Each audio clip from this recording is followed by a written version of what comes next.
Today we're going to discuss the Kansas State versus Miami game that occurred on November 19th. Miami ended up winning this game by a pretty considerable margin. We're going to discuss why that occurred. We're going to discuss two pretty outstanding players from Miami, why they thrive so well, and what Kansas State can do to be more competitive in the future. The first thing we're going to look at is Nigel Pack. Nigel Pack from Miami is their point guard and shoots it unbelievably well.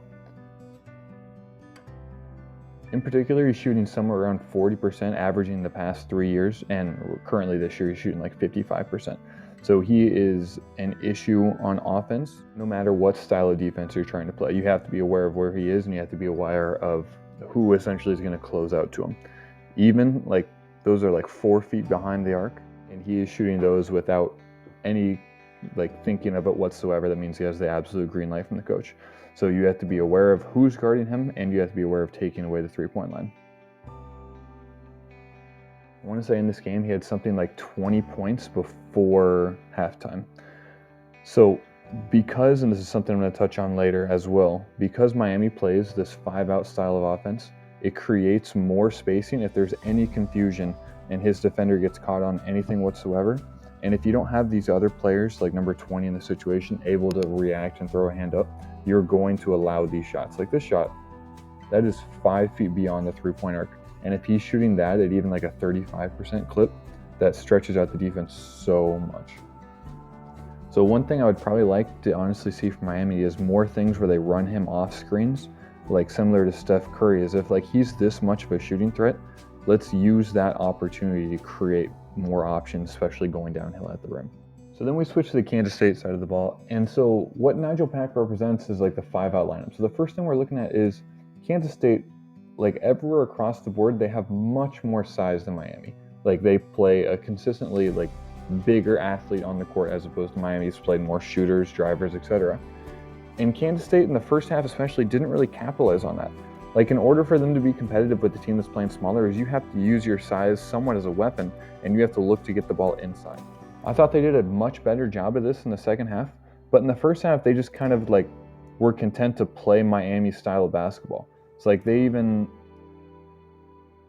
on defense went to trapping a lot, and I feel like that doesn't make sense if you're the smaller, slower team. Like you should be playing more pack line as long as you know where the shooters are essentially.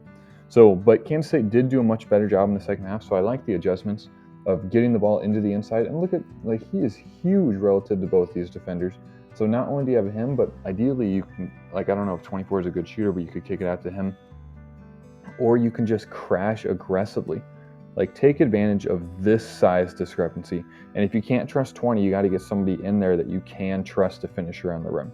A good example of this, ironically, comes from Kansas. Is Kansas played with that physical, aggressive, like large lineup, and the reason they were okay is because they were so aggressive either in transition or simply getting the ball into Hunter Dickinson, KJ Adams when they had the size mismatch. And so again, like look at that. That is crazy athleticism to be able to throw this ball up in the air and just go get the thing. Like use that to your advantage. Use that to punish Miami's small lineup. And then moving back to Miami, we look at what I think is the single best example of Miami going small, and that's number 15 right here. So number 15 is a tremendous athlete. I think he was actually one of my favorite players that I picked in the March Madness last year. And so anytime you can get him where you have defenders that have to follow shooters out on the perimeter and you get him one-on-one with a traditional big, I think that's a win for him because he is very good at the rim. I would ultimately be curious if in the future Miami, if they play like a more Kansas team, if they can get 15 versus like a Hunter Dickinson, if they go after him one-on-one like that. Because he is explosive enough and a good enough ball handler that he is able to beat them, and Miami's style of play really complements what he brings to the table. So I will definitely be curious how Miami uses their 5-out and if they run into resistance with teams that are athletic and bigger, and how they handle that, how they react to it. And finally, we go back to the final positive I saw for Kansas State. And again, another adjustment they made in the second half is they crashed the glass aggressively. So we can see here when this drive occurs, number 1 is aggressively crashing, this player is aggressively crashing. And that's one thing Kansas State definitely needs to do and should do because they are athletic and big.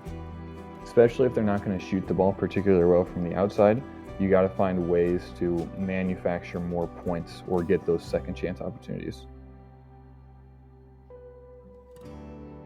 And so we do see in the second half that they made this large adjustment. I'd be curious if they go to that earlier in the game next time. So as the shot goes up, we can see aggressive crash right here, and this dude is obviously sealing to try and get the ball as well. And so in conclusion, I would say that Miami's biggest pro is their 5-out spacing, their ability to drive, their ability to shoot. The thing I'm wondering about them the most is their defense and how it will hold up against a aggressive physical team. And then on the Kansas State side of things, I think they're probably much better than this score indicates. And I think they'll get better as the team goes on and the coach is able to adjust to his specific players this year. That being said, if you enjoyed this, feel free to like and subscribe, and have a great rest of your day.